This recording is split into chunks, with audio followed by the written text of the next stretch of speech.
आजही राज्यात विजांसह पाऊस तर काही ठिकाणी गारपीट होण्याची शक्यता आहे. नमस्कार, मी किरण वाघमारे. तुम्ही पाहतात हवामान अंदाज आणि बातमी फेसबुक पेज, यूट्यूब चॅनल. तर सध्या 31 मार्च रोजी जर आपण पाहिलं तर कमदाबाचा पट्टा हा दक्षिण भारतातून मराठवाड्याच्या आसपासून इकडे विदर्भापर्यंत विस्तारलेला आहे आणि पश्चिमी वाऱ्याची ट्रफ अजूनही आपल्या महाराष्ट्राच्या आसपासून जाते.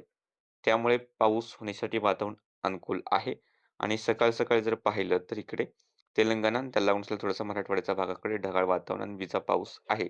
आणि सॅटेलाईट इमेजमध्ये पाहिलं तर इकडे गडचिरोलीकडे पावसाचे ढग दिसतायत. परभणीकडे सुद्धा सकाळ-सकाळी थोडेसे हलक्या पावसाचे ढग होते. हेच ढग थोडेसे सोलापूर, लातूरकडेही आणि सांगलीकडे पाहायला मिळत आहेत. पण व्याप्ती कमी आहे.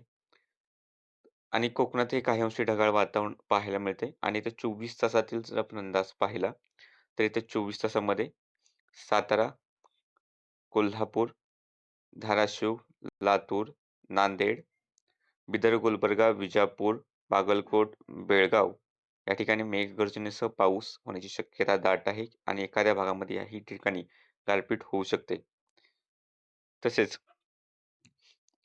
नाशिकचे पूर्वेकडील तालुके धुळे, जळगाव, छत्रपती संभाजीनगर, जालना, बीड, परभणी, बुलढाणा, अकोला, वाशिम, हिंगोली, यवतमाळ, अमरावती या जिल्ह्यांमध्ये सार्वत्रिक नाही मात्र एक दुसऱ्या ठिकाणी मेघगर्जनेसह पाऊस होण्याची शक्यता राहील आणि यावेळेस जोरदार वारे सुद्धा पाहायला मिळण्याची शक्यता आहे आणि एखाद्या भागात याही ठिकाणी गारपीट होण्याची शक्यता नाकारता येत नाही.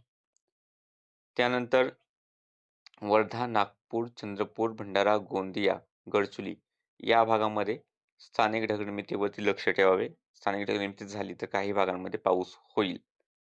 तसेच रत्नागिरी, सिंधुदुर्गचे हे पूर्वेकडील भाग, गोव्याचे पूर्वेकडील भाग याही ठिकाणी स्थानिक ढगनिर्मिती झाली तर गडगडाट आणि पाऊस होईल. पुण्यात जर पाहिलं तर पुण्यातही मेघगर्जनेसह पाऊस आणि एक दुसऱ्या ठिकाणी गारपीट होण्याचा अंदाज आहे. मुंबई, ठाणे, पालघरकडे सध्या तरी शक्यता दिसत नाही, पण दुपारनंतर किंवा सायंकाळी जर का ढगनिर्मिती झाली तर त्याच्याबद्दल आपण अपडेट्स देऊ. नंदुरबारकडे सुद्धा स्थानिक ढगनिर्मिती झाली तर मेघगर्जनेसह थोडाफार पाऊस होऊ शकतो. बाकी सध्याच्या अपडेटमध्ये इतकंच. असेच व्हिडिओ पाहण्यासाठी चॅनलला सबस्क्राईब करा, फेसबुक पेजला फॉलो करा.